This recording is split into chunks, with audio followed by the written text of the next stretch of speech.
A week before my son's wedding, in a quiet American suburb where white fences hid darker truths, I accidentally overheard a conversation that made my hands go cold. His fiancée laughing on speakerphone as she casually explained how it would be perfect if I watched all the guests' children during the ceremony so the parents could enjoy themselves, calling it a small favor from an old woman with nothing else to do. And the shock didn't hit me all at once, but crept into my chest like slow poison because no one had asked me, no one had warned me. And worse, my own son stayed silent in the background, and that silence screamed louder than words. And from that moment, the wedding stopped feeling like a celebration and started feeling like a setup.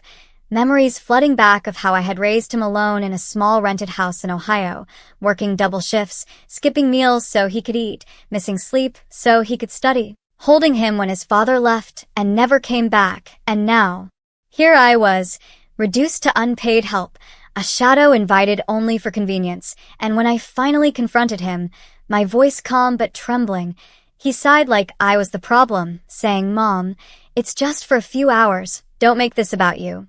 And something inside me snapped, anger rising sharp and hot, because it had always been about everyone else, about his future, his happiness, his wedding, while mine had been swallowed by responsibility, and the more I spoke, the angrier he became, accusing me of ruining his big day, reminding me how much money they'd spent, how everyone was counting on me, and that word, counting, felt like chains around my wrists, because I realized they didn't want me there as family, they wanted me there as help, and the anger followed me home where I sat alone in my dim living room staring at old photo albums, my hands shaking as I remembered birthdays where it was just the two of us, holidays where I wrapped gifts with borrowed money, nights when he promised he'd always take care of me someday, and now someday had arrived and there was nothing waiting for me except a room full of crying children and a cold sandwich by the kitchen door.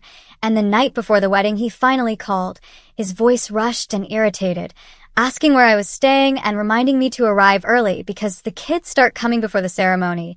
And that was when I laughed, not because it was funny, but because it was absurd, a dry laugh soaked in years of swallowed pain. And I told him calmly, "Don't wait for me, and don't wait for me at the buffet either." And there was a pause on the line, confusion replacing confidence. But I didn't explain, because for the first time I chose myself, and on the wedding morning while the guests gathered and the music played, I checked into a small lakeside motel 2 states away, watching the sunrise reflect on the water, my phone buzzing nonstop with missed calls and angry messages turning slowly into panic. Then, silence. And later that night, a single text arrived saying the babysitter they hired last minute never showed up. Guests were furious. The ceremony was delayed. Children screamed during vows. The bride cried. The perfect day shattered. And I should have felt satisfied, but instead sadness settled heavy in my chest. Because revenge doesn't heal. It only reveals. And weeks later, when my son finally came to see me, his anger gone, his eyes tired, he admitted he'd failed me, that he'd let others disrespect the woman who gave him everything, and we sat quietly, not fixing the past, not erasing the hurt, but understanding at last that love should never be conditional, and sometimes the most powerful message is simply not showing up.